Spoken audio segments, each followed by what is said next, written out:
Join the movement. Go all electric with Pure Electric.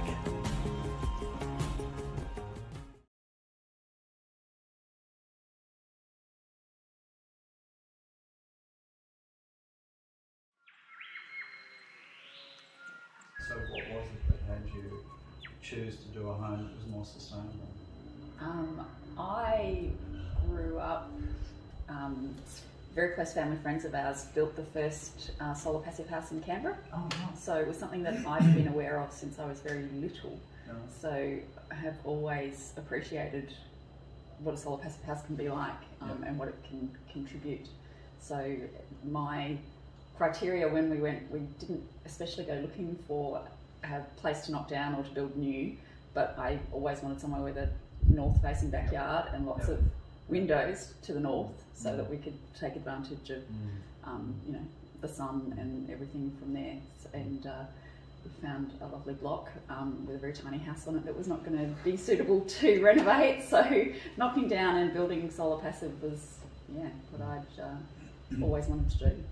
It's interesting too because in Perth it's a heating climate. There's more energy used in Perth to heat homes than there is to cool them, and people think it's the other way around. Yeah. So choosing to get a good north-facing block to get great access to the sun is critical. So yeah, so and I found it ridiculous. So I grew up in Canberra, which is freezing cold. it is. And Perth is not, but the houses in Perth get so much colder in winter than they should. It's just ridiculous. But So Carl, did you come along for the ride or? No, we've been kicking tyres for over 10 years. And I wasn't really much into the solar passive. Mel educated me along the way, and it just made perfect sense, that, especially when we've had a couple of conversations with you, how it doesn't cost extra to get a solar passive house that functions and works. And So interesting too, because your home is reverse veneer, what I call isolated mass construction. So we're in a seaside suburb. We can see the ocean down here through that beautiful picture window, which is facing directly west, and yet we've dealt with that in the design. It's an important thing that you don't have to be as strict as some people say, because you wouldn't want to lose that view. It's just stunning. But your home is weatherboard, so it's a ceramic weatherboard. Very, very good even in a fire, not that that's an issue here. And also you brick on the inside with 2 layers of insulation between the two. And you're a 2-storey house with a loft, so there's 3 levels. So therefore it means 2 stories are hard to protect in summer. So therefore by choosing your isolated mass and you're choosing the weatherboard, it means you get a better performance in summer and winter. So tell me about the performance. You've been in the house, how long is it now? Year and a half. Year and a half. Yep. Okay. So you've been through 2 summers and this is our second winter. Almost 2 winters. Yeah. And this is the worst winter we've had, well, depending what you call worse, for a long period of time. So, well, for this winter we've spent 0 on heating. 0 on heating, right. That's we've got a wood burner, but all the wood that I've sourced has all been from Birchside or friends that have cut down trees. So all that's cost is a bit of labour. And he mostly puts that on just because he likes the fire, not because we It's necessarily need it to stay it's warm. more for the ambience than it's to stay warm. So the house takes 3 days to cool down. So all we need is a couple of hours of sunshine, less than this, what the intensity of today is. And that actually heats the house back up. This area it's a good thermal regulator. When this heats up, we can open the cavity slider, and that actually travels through into the house. Across to the bedroom, although a little bit would go in the loft. The loft would be really nice and warm and cozy. Yeah, the loft's in been winter. great when I've had to work from home in the winter. It's a great place to be. No, it is up there. So that door is critical. You bring that door up. That airlock door, which is a very large sliding door, slides into the wall. Critical for the design of this place, so you can actually close that off and have an airlock and build up the heat. That short wavelength, that direct gain into the floor, then releases long wavelength into the walls, because you've got the right amount of wall mass and floor mass with the right amount of glazing, with the right volume of air. So that obviously works. So how often would you say you need the fireplace? we actually needed, maybe twice. Yeah. And even then, it's a case of Mel telling me to go put some tracksuit pants on, as opposed to walking around in a pair of board shorts and no undies. So we very easily could change it to putting on appropriate, put a jumper on, put a pair of Uggies on, and it's not much of a difference. So we actually didn't need the fire, but it's just purely because I want to have a fire. So tell me a bit more about summer then. I mean, we're coming into summer, and summer is a memory at the moment. So, but you've been through 2 summers, and you're very exposed. I mean, there's a lot of glazing. You have the pelmets with good drapes, the shears, as well as a good block-out drape. But so therefore you can use that to manage the home in summer. So how? Because some people are worried that you have to pull the drapes across in summer all the time to protect it. So how often would you feel as if you'd need to pull them across in summer? So we definitely have to pull the one across the western wall in the afternoon in summer. Otherwise that heats up far too much and burns your eyes out from the sun as well. So in summer that one has to be pulled closed. This one, it depends, because when the sun's directly overhead, it's fine. There's no actual gain into the house. The sun actually doesn't come directly onto the tiles. It's I guess as the sun, in between, as the sun's a little bit lower or whatever in the sky, then I guess on days over 40 degrees, we generally close up earlier in the day when we know it's going to be really hot. But and if we do that, it keeps the temperature down. And the good thing is, because of the al fresco area you have, which is facing north, so it's a good warm al fresco area actually in winter, and protected in summer, you can close these, but of course leave that open there, and then you still have the light washing through here. So and we're pretty lucky. Whenever the sea breeze comes in Perth, then we don't need to have anything closed up. The sea breeze just cools the place down. So tell me, how do you manage that? Tell me about how because you've got, downstairs, the kids are downstairs, you're upstairs. Yep. So tell me how you manage the airflow.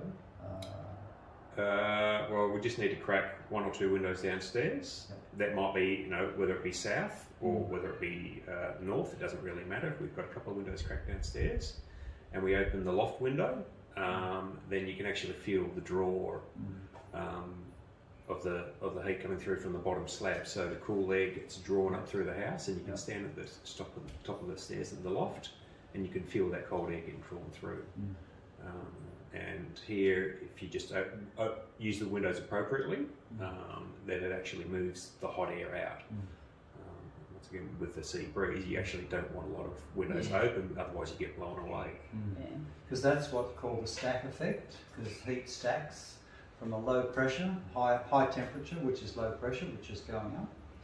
Then in your case, you've got that stacking, high-low pressure effect, but also you have a Venturi effect, because the air will race through this house and create even more heat to transfer out of the house, even with very, very low breezes.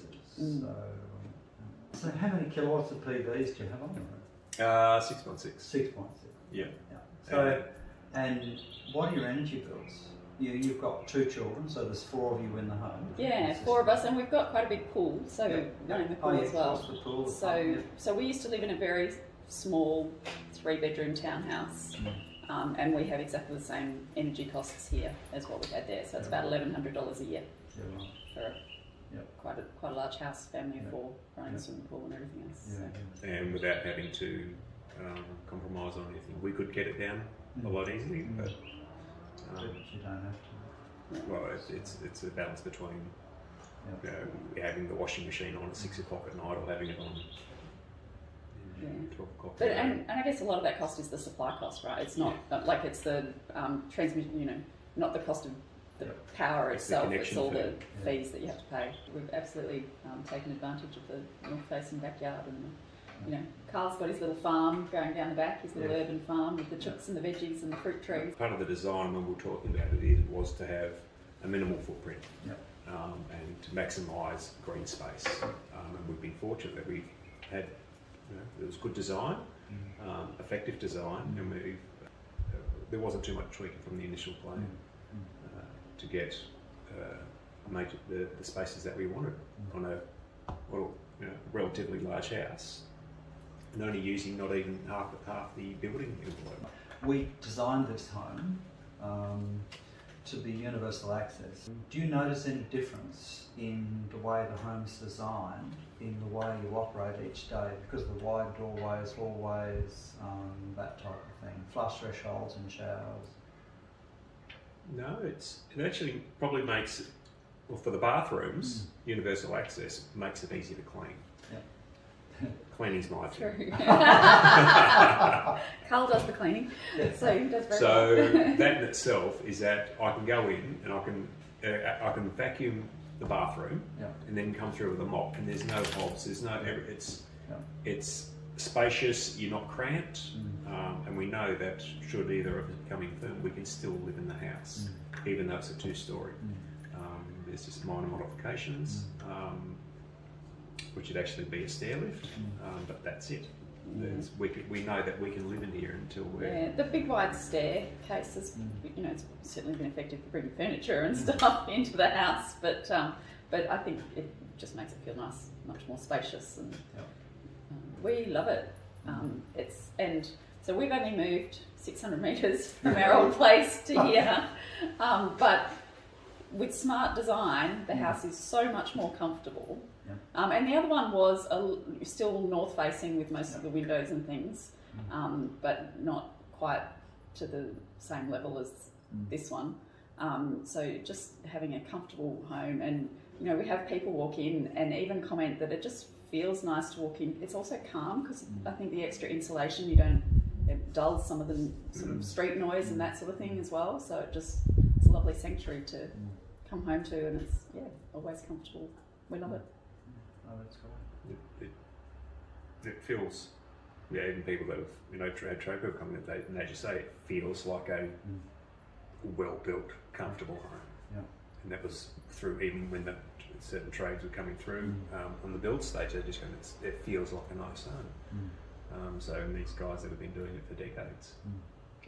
Yeah, it's interesting how many trades say that they like working on these homes because they feel different, particularly if they're working on them in winter and it's been locked up and they're inside. They can't believe, like, they'll be freezing in these other homes, and they have to strip off their gear into their big jackets and things and work inside. So it's great that bit by bit is transforming the way they think about it, because they have to think. Great, we love it. Thank you.